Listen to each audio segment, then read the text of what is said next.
point in that, because that's what they say they are. They're a Green Party and all the rest of it. But on the other hand, and actually, I think they are. I'll come again to Corbyn's new "your party," our party, whatever, because the Greens are a bit rattled by that. We'll perhaps have a discussion about that because they criticised your party, Corbyn and Sultana's your party, as not having enough emphasis on climate in its initial stages. So they do see themselves as the leader of the movement, if you like, against climate change and all the rest of it. Now, there's two things that you need to point out about that, really. The Greens see themselves as a political party. Then, you know, they're not climate activists in that sense. That means they're a parliamentary party, and that means they follow the rules. They stand in elections, they have a manifesto, they have candidates, all the trappings of parliamentary democracy, and therefore it has to win votes as a party. And it's clear, very clear, that it trims and shapes its offering to the demographic in each constituency. So if you look at the last general election in Bristol, I mean, they've now got, is it four MPs, yeah? And one of them is in Bristol. I think it's Carla Denyer, who used to be deputy leader of the party. The Greens were much more left-sounding. They talked about Palestine. They talked about all sorts of things because the demographic in Bristol is much younger and more radical. But in the new seat of Waveney Valley in rural South Norfolk, which is where I live, actually, Adrian Ramsey, the deputy leader of the Green Party, is my MP, which is a previous solid Tory seat. They're offering, it was far more about farming, about food security, about planning, about local issues, about small businesses and whatever.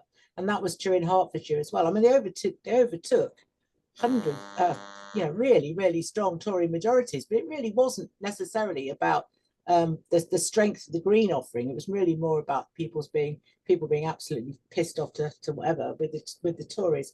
So they have had some electoral success in the lot. But when you think about it, considering how long they've been going, 4 MPs isn't that brilliant. And I'll come back to that as well in terms of other places.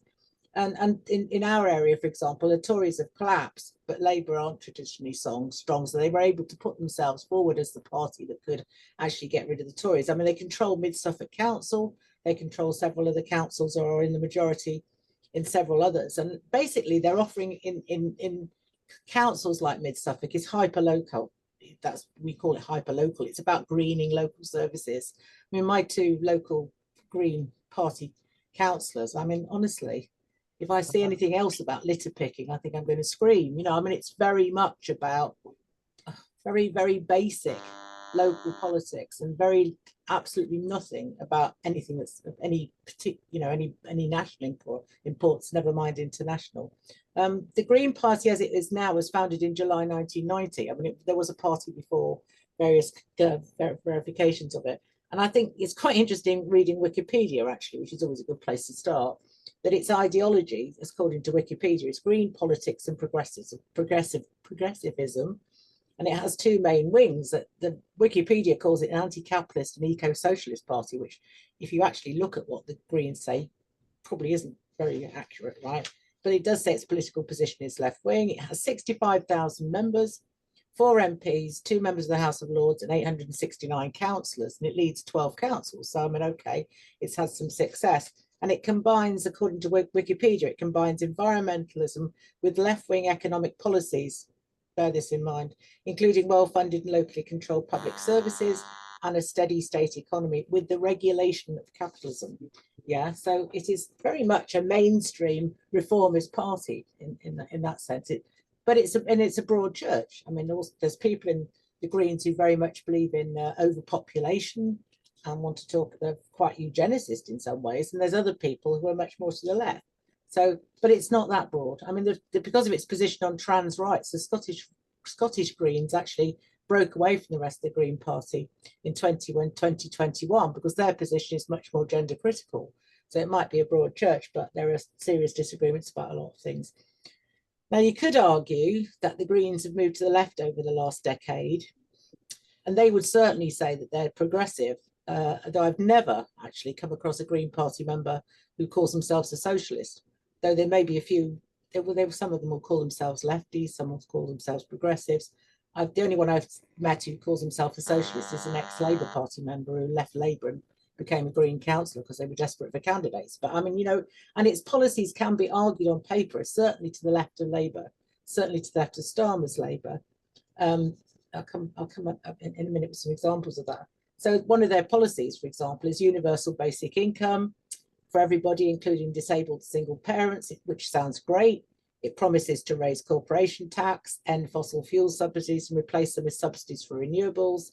They're in favour of massive homes retrofit programme and argue for sustainable growth that keeps environmental damage to a minimum. And that's actually significant because they argue for sustainable growth. They still talk about growth. They're still a party of capitalism, which therefore means they want to actually have a growth economy and that keeps environmental damage to a minimum. They don't say we don't want any environmental damage. They're just trying to, it's very, very, classic reformist politics. We want to minimize the danger that capitalism can.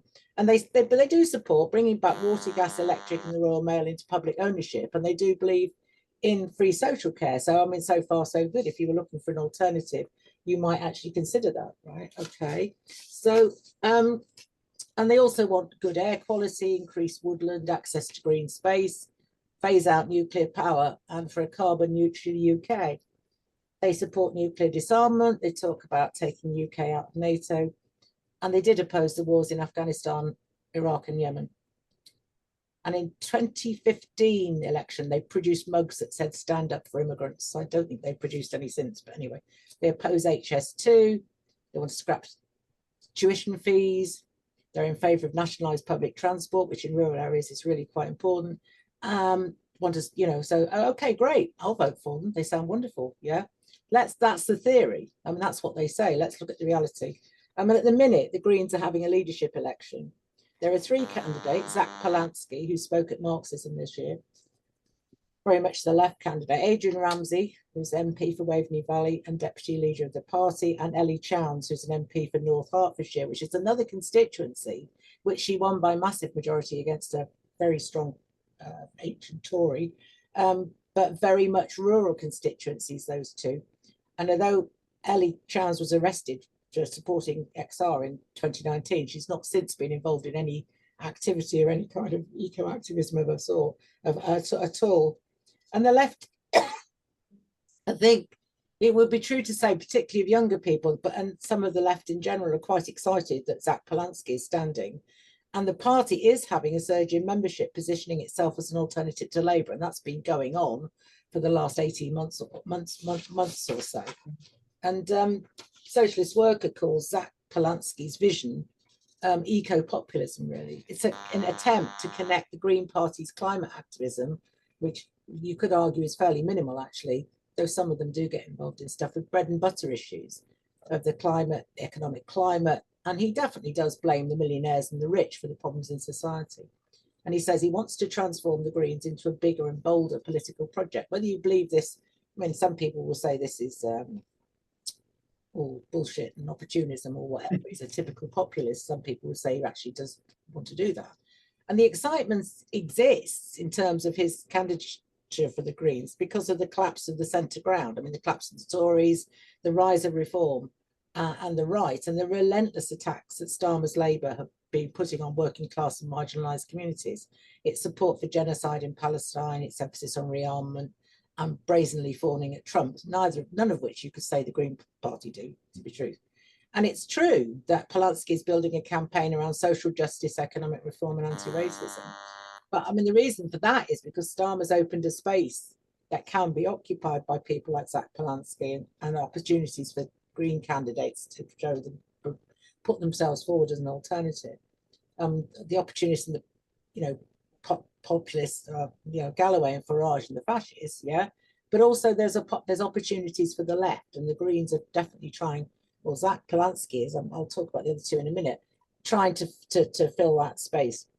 Although he acknowledges that the hardship of the working class, yeah, he does say that this, this is causing real distress to people. He's still an electoral project. His project. It's not a radical. He's not a radical outsider like Farage says he is either. And his aim is to get. His actual aim is to get between 30 and 40% more Green MPs. So I mean, it's not a project that tries to overthrow capitalism or really get people out and about changing the system and supporting strikes and all the rest of it. His aim is to get more male representation from Greens in Parliament. So you can see the core essential difference in this quote from a recent interview says, when people try to separate us into the working class versus people who are running their small businesses, what they're doing is dividing us. I think it's lost the rest of my quote. Sorry, wrong page. Where am I? I think it's, he says, where am I? Sorry, time to put their differences aside and get on with it in the Green Party. So what he's saying is, you know, that actually he believes that there's room in the party for small businesses, for people who, you know, want to get rid of corporations. It's very much small business reform type politics, and I think, you know, we need to bear that in mind. Right? Okay. And I think, you know, what we need to say is that as Marxists, we put class struggle at the centre of our politics, because the position of workers taking in society that allows them to be the only real agent of change. And that is definitely not an element you will see in green politics. And the example I'm going to use of that is Brighton, actually, where if people remember, Caroline Lucas for a long time was the only Brighton MP, the only Green MP in the country. And she had an enviable position, really, of actually being an MP and having a Green council which tried to break a bin workers' strike because they wanted to make cuts. It is not true that the Greens will not make cuts. They call them green cuts, which is, you know, supposed to be slightly kinder, really. But actually, when they're in power, in the sense that when they run councils and local authorities, they do actually make those kind of decisions. And actually, if you can see that in Brighton, because after years of running the council, they lost it to the Labour Party. When was this? I'm trying to remember. It's about 2 years ago, yeah, in fact. And they were swept from power, you know, because they just did not do what people wanted them to do. I mean, they lost 13 of their seats, including the leader of the council. And that shouldn't have come as a surprise because of their position. You know, when the bin workers struck, they actually tried to break the strike. They argued, the council argued that, you know, that they couldn't afford it. They couldn't afford decent wages for the bin workers and all the rest of it. And at the same time, there was a long running battle about the fact that Brighton Council, this Green Council, was allowing developers to have free rein to knock down great big chunks of the city centre to build expensive flats. I mean, these are not people who are thinking about the depth of the real needs for communities and whatever. And they sat on their hands as well, while, you know, when there was a massive academisation, and supported the forced academisation of one school against campaign and another school against campaigns from parents not to do it. So, I mean, I think that, you know, people were very clear that they weren't, when it came down to it, they weren't actually very much of an opposition. And I think you need to look at that in terms of the Greens in other places as well. So, I mean, you're talking about, I mean, you can go back a long way. I mean, some of the stuff I'm going to talk about, I mean, 14 years ago is, you know, quite a long time, but the Greens won 24% of the elections in Germany 24 years ago. And they had what they call a red-green coalition with the SPD, which is the German version of the Labour Party. And they swept to power on a huge wave of anger about nuclear energy. You know, after Fukushima disaster, people were absolutely horrified. So there was like demonstrations of 250,000 people saying, switch them off now, referring to Germany's 17 nuclear power plants. And the Conservative government shut down 7 of them, but it didn't help. And the left, you know, I mean, the Greens did not challenge they didn't challenge the fact that they were in power and they could have done an awful lot more than that. And I mean, even further back, you're talking about 23 years ago. I mean, the Greens were supporting Blair's war against Afghanistan in Germany. You know, the Green minister at the time, Joschka Fischer, you know, echoed war hysteria and propaganda that Blair and Bush were pointing out, and the Social Democrats, the local. And I mean, it's quite interesting in Germany. It was like, because the Green Party in Germany was renowned for being a pacifist party. And when they had a conference when this whole thing about the Gulf War in Afghanistan was going on, they just completely went out the window. I mean, the youth who voted for them. 5 minutes, by the way. Yeah, sorry. Okay, that was great. They were really, really upset the fact that the Greens had just completely capitulated to the capitalist war machine or whatever. And the same is true in Ireland. I mean, the Irish Green Party propped up Fianna Fáil, one of the mainstream parties. in coalition. And in 14 years ago, because of that propping up a party that was committed to austerity and all the rest of it, completely lost all its parliamentary representatives.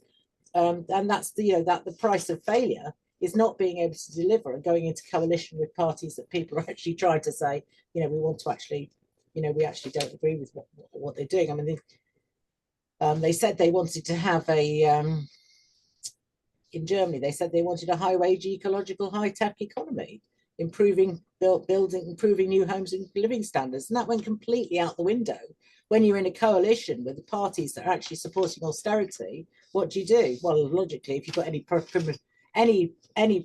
principles at all, you get out of that coalition, but they don't. And the price of failure for the Greens is this up and down. They have a wave of, we're the alternative and all the rest of it. They get into power. They join local councils, they become MPs, they join coalition governments in Europe and in Ireland, for example, and then they go completely tits up because they actually agree with the people they're in coalition with. So I think, and there's an example in Britain, if you want to do that. I mean, concentrating on winning votes at the ballot box rather than raising the level of struggle in workplaces and on the street means you end up, like I've said, capitulating to ruling class ideas. And last year, I mean, the Green-led Bristol Council implemented £50 million worth of cuts. This is not a party of the left. It is not a party that's fighting austerity. And I've talked about Caroline Lucas when she had to, as the MP, supported the bin workers against her own council. And I think Socialist Workers got a great quote in it from one article I read. It says, "Be under no illusions that the Green strategy is hedged by ruthless opportunism, and they will happily turn on the working class when it suits them." Now, you might think that's a bit much, isn't it? But actually, if you look at the reality of it, that's true. There are many of us who work with Green Party members in campaigns, and well, they're not as radical as we'd like them to be. Some of them, they do care very much about what they campaign on. I mean, Green Party activists at the minute are the heart of a campaign locally in our area because they've just put American nuclear weapons back in one of the military Air Force bases in Norfolk. And Adrian Ramsey, to give him credit, supports refugees in Dis when they're attacked by the fascists in a hotel because he actually lives in Dis. And, he actually says he comes across as somebody who does support the people in the community. However, he's also been really appalling about Corbyn's new party, scathing, we are the alternative, you're not, and all the rest of it. And I think, that the broad church principle means what we need is a party built on sound principles with the working class at its heart. You can definitely say that that's not the Green Party. And if you look at the local Green Party in my area, the heart of the Green Party in my area is local businesses, small businesses who do green things like growing beans and selling jewelry. So, but Polanski's right about one thing when he says that Starmer is vulnerable to electoral challenges. I mean, the enthusiasm for not just Polanski's campaign, but Corbyn's new party demonstrates that there is a real base for people looking for genuine political alternatives. I'm sure you'll be discussing that at some point. But a party, and actually you have to be careful though, because even a party of the left, I mean, our party, your party, whatever we're going to call it, is at risk of subordinating workers' struggles to elections. And that's exactly what the Greens do. And we need to make sure we actually don't fall into that trap. I mean, my local councillors are not going to be the vehicle for changing the lives of people in South, they're not going to create a socialist Norfolk. They're far too wedded to the establishment for that. So we are, at the minute, as the SWP, we're engaged in a debate about how to respond to a new political party of the left. It will be a party that stands in elections. We're very honest about that. And we do recognise that under capitalism, elections are how most normal people see change. Most ordinary people see that as voting for somebody and that will change things, or whether it's true or not is not the point really. And to ignore elections would be absolutely foolish. We're not that stupid.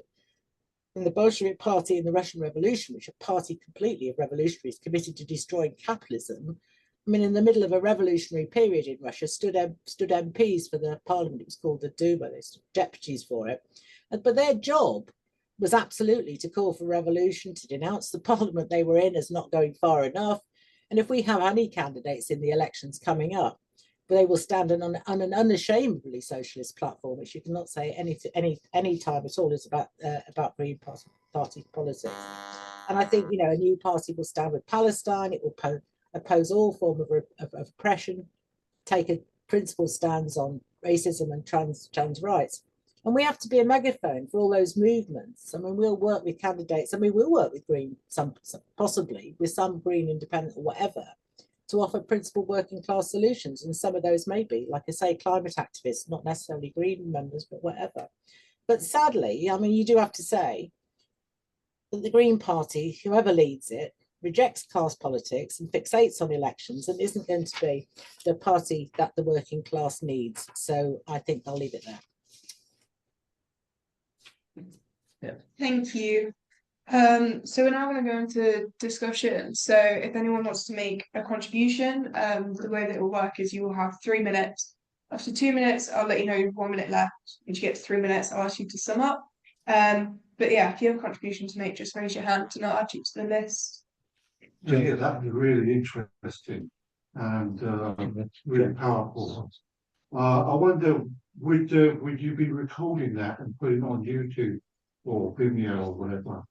We do record our meetings, but they're for people who don't turn up. Yeah. Yeah, I mean, if you can put that on, if you can put that, what's her name? Mary. If you can put Mary's contribution on YouTube, that'll get a lot of people interested in watching stuff. And I've got a suggestion. There's a show called the Crispin Flintlock Show, Mary. Yeah, I've Have you heard heard of that? Yeah, I have, yeah. If you could get on there, because they got Crispin Flintlock's got hundreds of viewers each week. If you can get on there, or I can introduce you, kind of thing, you could. I mean, that would what your message would go a long way in helping people understand what the Greens are all about. Okay. Right. Francine's got a hand up and so forth. So yeah, Francine. Right. Okay. Thanks very much, Mary. I found that really, really interesting, and I think anybody else did as well, because I can see everyone, and it was fascinating, and it's quite interesting because the Greens are. I think for a while we all hoped that there would be a genuine grouping that would lead the ecology movement, but they don't particularly seem to do that. So, but there is a link. I mean, locally, we have one Green councillor involved in our little local group. And some of them, she might well be there, might be there tonight, but it's carnival, so they're at that instead. But my question really is about the media coverage of the Greens. One of the things you notice is that I don't know how many MPs they've got now, perhaps you can remind me, but four, and that's and Farage has got Reform UK has got 5 now, but they don't seem to get very much media coverage. Is it, do you think, because they don't have great PR, or they don't have a charismatic leader, or is it because you think the media is not listening to that message, or don't want to promote that message? Because it's interesting what John's saying about putting it on YouTube, but really they don't seem to get much into the mainstream media. Perhaps you could say something about that. Thanks, Mary. Thank you. Now have Roger. Hello, can you hear me? Yes. Oh, good. Yeah, I was just going to say, as far as parliamentary politics were concerned, both the SWP and what happened to Corbyn have convinced me that Parliament is not the way forward. It's unprogressive and very much of the establishment. But during the last election, when we were going to vote anyway, I had thought of voting Green. The irony is I got COVID, so I didn't vote anyway. So tonight I'd like to thank Mary for convincing me that that I did the right thing by not voting for the Greens. So I won't bother voting for that. I went on their website, you see, and I believed all the stuff they put on it. But like all organisations and companies, they always whitewash themselves anyway. In the case of Greens, I should say greenwash themselves. But thank you, Mary, for convincing me not to vote Green. Thank you very much. Okay, Rob. He's got his hand up. Yeah. Thank you, Rob. Can you hear me, comrades? Yeah. Cheers, thanks. First of all, I have to say that I'm not really a big fan of the Green Party. I never really forgave the Green Party for joining the coalition of Tories and Liberal Democrats in the Greater London Council, in the GLA. And the thing is that maybe I'm being a bit of a purist. I don't know, comrades. But the thing is that I think the moment you're in a coalition with Tories, your credibility is gone. You know, that's it. You're fucked. You know, because that's my personal politics. It's that simple. You're either for the working class or you're against them. If you join the Praetorian Guard of the elites and the capitalist class, you're no good to man or beast. It's that simple. So I think the Green Party has actually lost a bit of credibility. But I will say this, and that is that the Green Party have definitely grown over the last couple of years, especially. And I hate to use the term, but it's because of Brexit. They are openly for rejoining the European Union, and many left-wing people, many sort of like Labour people, ex-Labour people, have joined the Green Party specifically because of that policy. No way around it, comrades. It's coming. Whether with the new party that's being formed, with the Green Party, there's no escaping. And I just want to finish. And I just want to finish on your party, and that is that your party.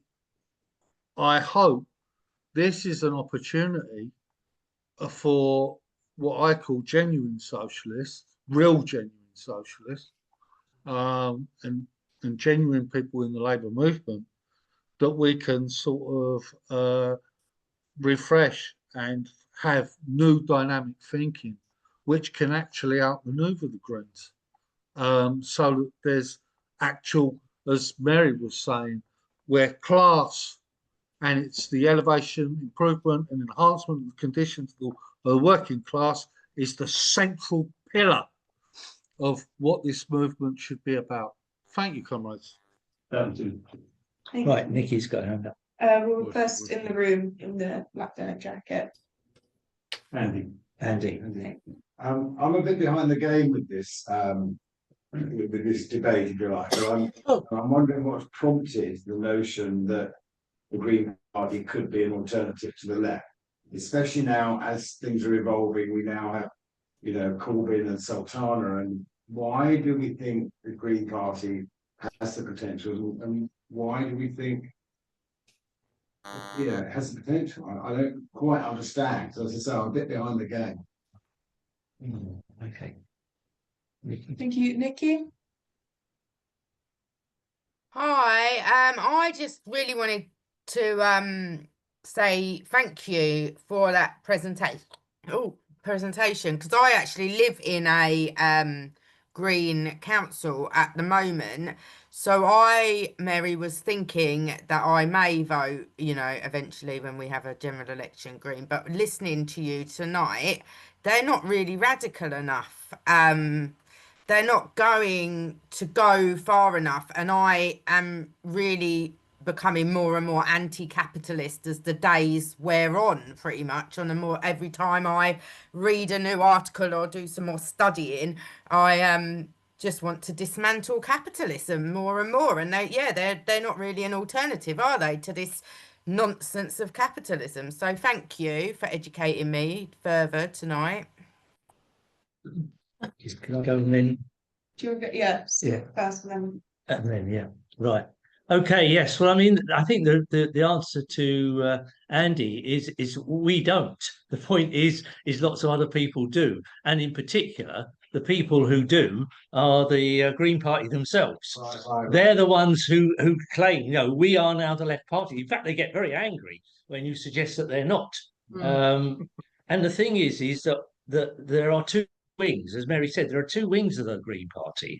There is a radical left. How big it is another very interesting question. I mean, the fact that nobody can say who's going to win the election suggests that they certainly don't have an overwhelming majority. Right. And there has been a long period of internal division, shall we say. I mean, they call the right call the left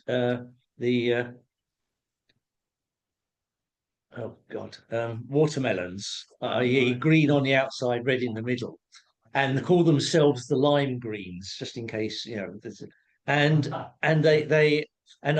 think there's a very interesting question about which way they're going to go. In fact, in the Guardian yesterday, there was a statement from Eddie Chown saying, attacking the left, saying, we have to.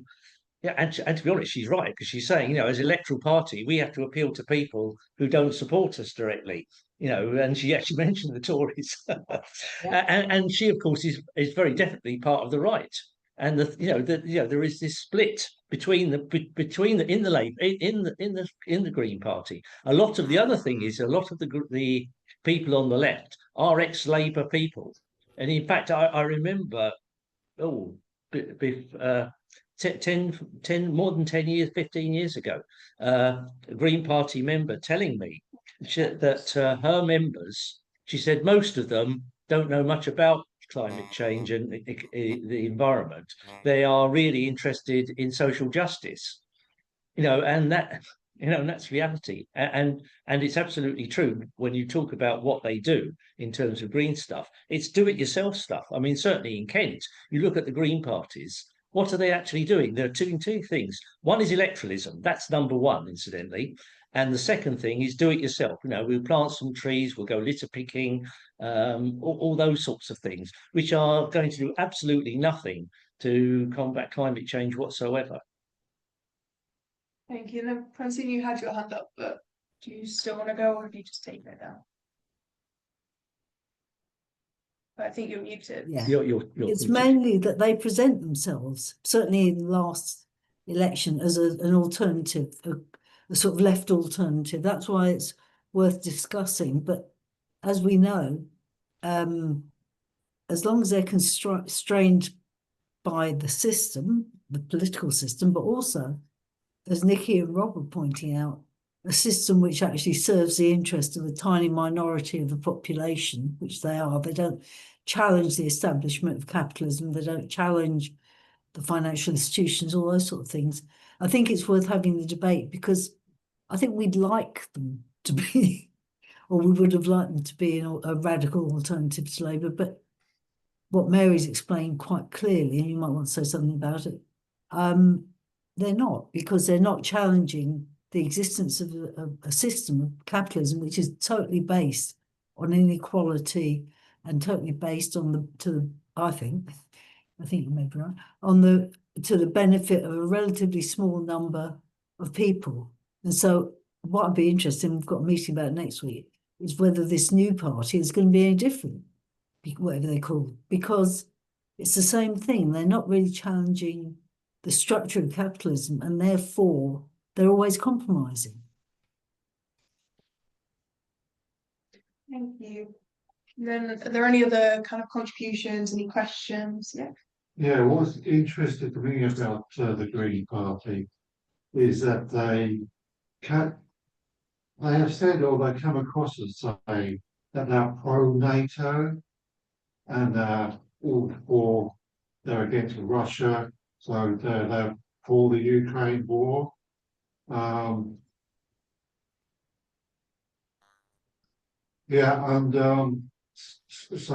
they come across as militaristic. And former US President of America, he said something about the military-industrial complex. And to that for me is like saying they're actually capitalists. And also the military industrial complex is the biggest polluter in the world. So kind of like goes against our green credentials. And also that pro-European thing is a non-starter as well. Have you seen under Ursula von der Leyen? She turned Europe, or rather Europe has become since it's not is it the Maastricht Treaty? It's become a fascist right-wing organisation with no democratic values at all. Thank you. But yeah, if there are no more contributions or any more questions, I'll give you a few seconds if anyone has any last thoughts to put their hands up. And if not, then we'll go back to Mary to sum up for 10 minutes. Okay, thank you. Right. I have a terrible confession Yeah. to make. Can you hear me all right? Yeah, the last election, me and my husband voted Green. And the reason we did that was we have lived in a Tory constituency for 14 years, and the Tories have ruled South Norfolk, yeah, since the dinosaurs ran on the earth, yeah. I mean, not to have, and they were the best chance of defeating them. I mean, you know, we live in an electoral position. We live in I didn't campaign for the Greens, you know, and when Adrian Ramsey got elected, I was delighted. I actually know him, and he's quite a nice bloke. But I mean, that's the thing about the Greens, isn't it? They're terribly nice. But anyway, but since then, it's become quite nasty, you know, actually attacking Corbyn and all the rest of it because they want to be seen as the alternative. And it is true that lots of people have joined the Greens. But I mean, before the advent of your party, which everyone was waiting for Corbyn to do something, yeah? And in the last 18 months, loads of people joined the Greens because that was the only alternative. Let's face it, you're not going to join Reform, then you're going to have to look for something else. And they actually offered themselves as an alternative. What we see in reality is that they're not as radical as people think they are. But I think it would be foolish to say if Zach Polanski wins the leadership of the Green Party, that would be good. I mean, I don't think we can say that wouldn't be good, you know, because at least he talks about the right things. But I think what you have to say is that the Greens are a very mixed picture. I mean, you're right. I mean, I think it was Steve who said, you know, in their area, they're constantly they drive me absolutely potty in Suffolk and South Norfolk, because what they do is they're constantly sending me messages because I'm on one of their links or whatever to say, will you come out canvassing with us? Canvassing. And about 18 months ago, they had a huge campaign, which was led by two Green, no, not 2 years ago. Anyway, a couple of years ago, they had a campaign about the Waveney Valley, which is the river, because Anglia Water are pumping sewage into it on regular. It's actually it's just had a water quality check, and it's now unsafe for bathing. You know, I mean, this is a very important river in South Norfolk, and the Greens campaigned against it. You know, they had a big demonstration in the local town, which is unheard of. You know, they had pictures they had hats with poo on them. Don't pee out, you know, don't destroy our river and all the rest of it. They get elected as councillors, the two people who led this campaign. Have we had anything from them at all about Anglia Water? Have we carried on with the campaign? No. They've concentrated on small businesses in the local town. They've concentrated on being enmeshed in the micro politics of East Suffolk Council. They've never been on Palestine demos. They've never actually turned up to fight the far right in Dis. So to give Adrian Ramsey credit, he has done because he lives there. You know, they're not people they don't take national issues seriously. Steve's absolutely right. When have you had any local Palestine demos where you've seen big green banners, green placards or whatever? No, you haven't, because they trim their politics to and particularly if it's in a rural area, they'll keep their gob shut about anything they think that's controversial. And I mean, they will actually, you know, not be terribly good. That's not to say that individual Green members are not people we can talk to, because we do. They're people who will fight. They do have a sense of social justice. They support disability. And in Norwich, one of their Green councillors is excellent. He's been on Palestine demos. He spoke really well at a trans rights rally. But that's an individual. One of the other ex-Green councillors in Norwich City is a brilliant campaigner against nuclear weapons. Yeah, but I mean, that's, you know, this is a few people. But what I would say is that the new party that we're going to build, hopefully, I mean, it could go all pear-shaped for all I know, right? It has to have a climate element, because that's one young people are really and not just young people. If you live anywhere where there's an element of flooding, which we do in this area, then you're looking for somebody who's going to do something about climate change. With Corbyn and Sultana haven't said anything, as far as I can remember so far, about climate. So, but our role inside that new proto party or whatever it is, where they're having local groups and people are getting together and stuff like that, is to raise these questions. Well, what we're going to say on climate? Are we going to be a campaigning organisation about this? Are we going to join with DPAC next week when they have a, as your party, when they have a campaign against disability cuts in the area and council chopping social services to bits? You have to be part of that to mould it. And I think that's the thing we need to, perhaps your meeting next week will discuss all this. I won't go on about it, but when has the Green Party said something nationally about austerity? When have they said anything about? They have said they support the ceasefire in Palestine. Oh, great, but really, in reality, they've not condemned a genocide. They haven't done all those things that really you'd expect to be the basis of any sort of leftish party, right? And the thing about, somebody raised the thing about them being in coalition. They had this awful thing in Norfolk County Council, which is Tory to the core. Occasionally they had a rainbow coalition at one point. Greens, Labour, and this is just not what you'd expect as radical politics, right? Now let me just see one couple of other things. Right. Somebody, I think it was Francine, who asked about media coverage. Why don't the Greens get good media coverage? And they've always complained about this, right? To be fair, they've had at least one MP, whereas when Reform had no MPs at all, and they've got 4 now, and then, Farage has got 4 or whatever. I think 2 of them resigned, but anyway, whatever. But they don't get any media coverage. The reason for that is because actually the media, because they're stupid and capitalist and really horrible people, see the Greens as a left party. No left party gets publicity unless it's negative. You wait for the storm of your anti-Semitic, your crap, your communist, your wreckers, whatever, that's going to come out against us when the new party's formed, and you have to be prepared for that. And the Greens suffer from that, yeah. They're very, very good at getting electoral results, actually, because they've got boots on the ground. They will literally canvass every single house, yeah. They will go around, they will talk to people. They have to counter the fact they get no media by actually being very, very active or very visible locally in that respect, right? So, for example, when it comes to the bread and butter, and you think of a Green Party, they haven't said anything publicly really about supporting Palestine action, yeah?